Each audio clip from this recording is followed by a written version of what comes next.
Aw, listen, brother, this set is engendering all kinds of feelings within me, feelings I thought were long lost. As a normal human being, I'm just happy to see a normal Magic set with cool characters that isn't a blatant cash grab, Fortnite-ed piece of garbage. Or is it? Only time will tell, but in the meantime, I'm brewing around Ygra, eater of all. Now, let me tell you something, man, this card is a banger. It's a bit of a monster with a game-warping effect. The flavor, dude, is incredible. The food. No pun intended. Now, if you like this nonsense, make sure you subscribe to the channel. I have a Discord, alright? Let's just say there's some spirited discussion in there. These dudes strip down to their basic aggression and their skulls, and then they use those skulls to bash arguments asunder. I've got that Patreon as well. The proud patrons get early videos, ad-free, access to my secret vault of forbidden knowledge as well. Now listen, there's no pronunciation guide anywhere on these cards, you know? They come out and people just pronounce them any way they want. I like Ygra from the Thundercats. I wish she was my wife, but she's not, dude. So I'm going to pretend that it's Ygra, all right? Some people are going to say Ygra. They're going to say Ygra. They're going to say Ygra. I don't know, man. They're going to say yogurt. But this is 3 black and a green for a legendary creature, Elemental Cat. It's a 6/6 with Ward, Sacrifice of Food. Other creatures are food artifacts in addition to their other types. Whenever a food is put into a graveyard from the battlefield, put 2+1/+1 counters on Ygra. Damn, a 6/6 for 5 mana. No evasion though. This card tells a little story though. This is the apex predator. Everything is a food when you're an alpha, buddy. This is how I feel about life. I'm the alpha. Give me some peanut butter. This card's pretty neat. Reminds me a little of Vraska the Silencer. So this thing, if you don't know, has Death Touch. It's a 3/3 for 3. Whenever a non-token creature an opponent controls dies, you may pay 1. If you do, return that card to the battlefield tapped under your control. It's a treasure artifact with a tap, sacrifice this artifact, add 1 mana of any color, blah blah blah. So this is a commander that pays off destroying your opponent's stuff. Also pays off destroying your stuff. Ygra does anyway. That's certainly a way to go with this commander, you know, removal heavy stuff. You could go a number of ways. Targeted creature removal, board wipes, fight and bite spells. Fight and bite is a lot of fun, very thematic. There are a number of creatures that are rather good at that in these colors. Like, take a look at this thing, man. Shelob, Child of Ungoliant, 4 black and a green, legendary creature, Spider Demon. It's an 8/8 with Death Touch and Ward 2.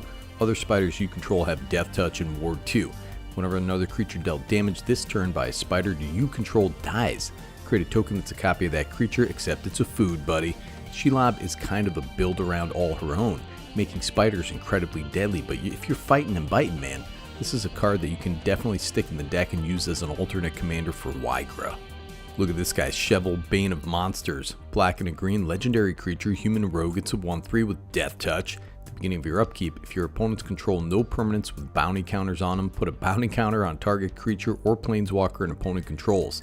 Whenever a permanent an opponent controls with a bounty counter on it dies, you gain 3 life, draw a card. Damn, buddy. This is Jesse the Body Ventura, fresh off the set of Predator. I ain't got time to bleed, but he does have time to monster hunter your opponent's stuff.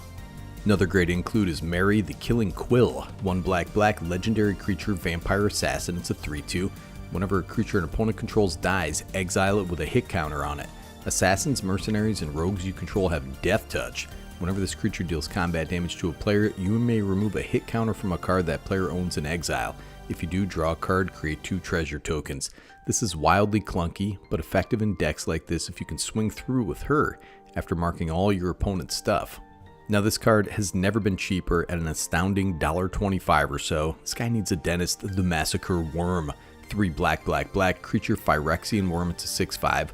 This guy enters the battlefield. Creatures your opponents control get -2/-2 until end of turn.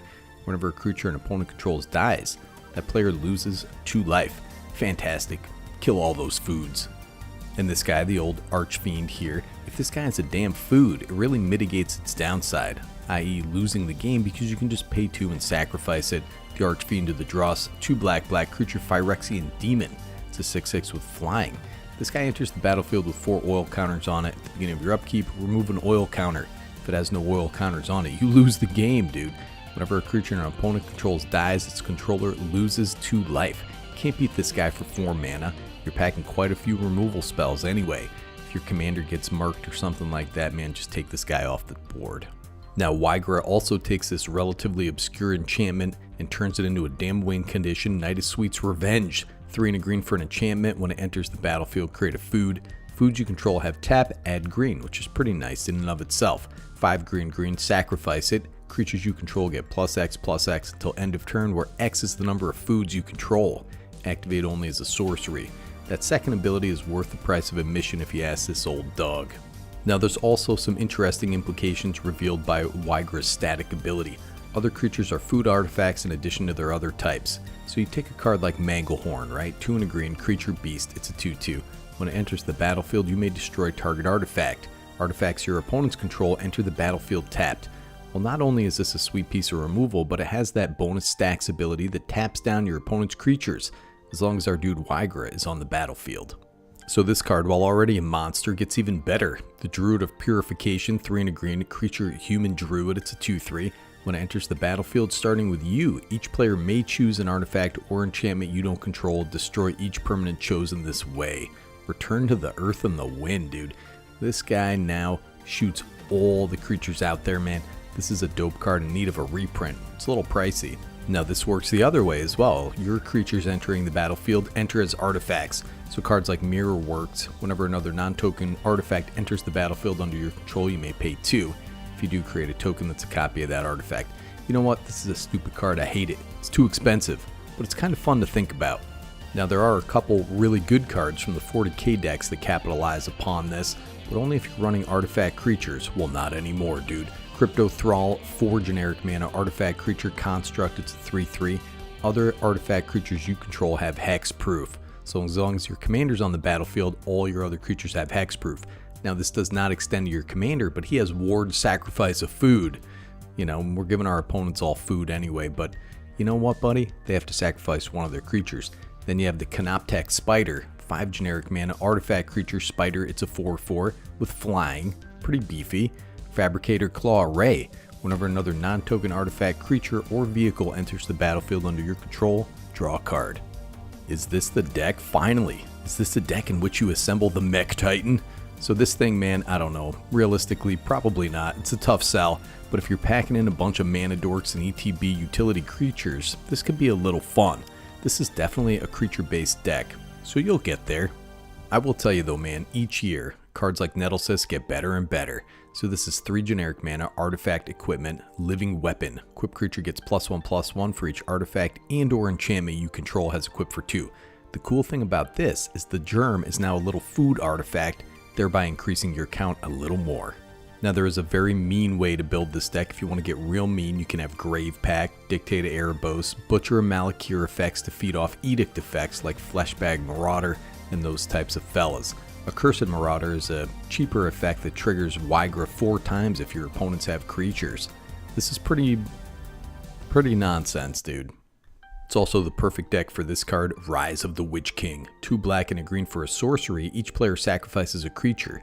If you sacrifice a creature this way, you may return another permanent card from your graveyard to the battlefield. That's permanent card, you know what I mean? So if one of your artifacts or your enchantments gets stuck in there, you can dig it out. That's 8 counters for Ygra and a nifty reanimation spell as well, as long as your opponents have creatures. Now this is the perfect deck to capitalize on creatures dying, and we have the Harvester of Souls out here. Whenever another non-token creature dies, you may draw a card. It doesn't have to be on your side of the battlefield. This also is a great fighter and biter because, you know what? He's got Death Touch, dude. This guy's got the best flavor text out there. That's judicial reform, brother. I love this guy. Pulls his weight. He's ramping out of control with little mana dorks. Get this guy down early. We also have one of my favorite aristocrats for a Golgari deck, the Poison-Tipped Archer. This guy also has Death Touch and Reach. Whenever another creature dies, each opponent loses 1 life. It can be on your side or the other side. Mass casualties mean massive life loss with this guy at the tip. Just the tip, dude. Now listen, as long as I'm on the earth, I'll never stop recommending this card, Pattern of Rebirth. Maybe I'll get rebirthed if I leave the earth, dude. 3 and a green for an enchantment aura, enchant creature. When the enchanted creature dies, that creature's controller may search their library for a creature card, put that card onto the battlefield and shuffle. Sack a little mana dork, get whatever fatty you want, get a damn massacre worm, buddy. So anyways, this seems like a fun deck, man. Lots of fighting, lots of biting. Put those little 2 mana fight spells in there. I put together a $100 list, not counting the cost of the commander because this is pre-release. And that card is like $60. This is not out yet, brother, so settle down. There are 5 or so instants that trade on your commander's power to bite another creature, thereby making Ygra bigger and better and bitier. Easy build around, lots of fun, man. The rippin' and the tearing, brother. Nikki G, signing off.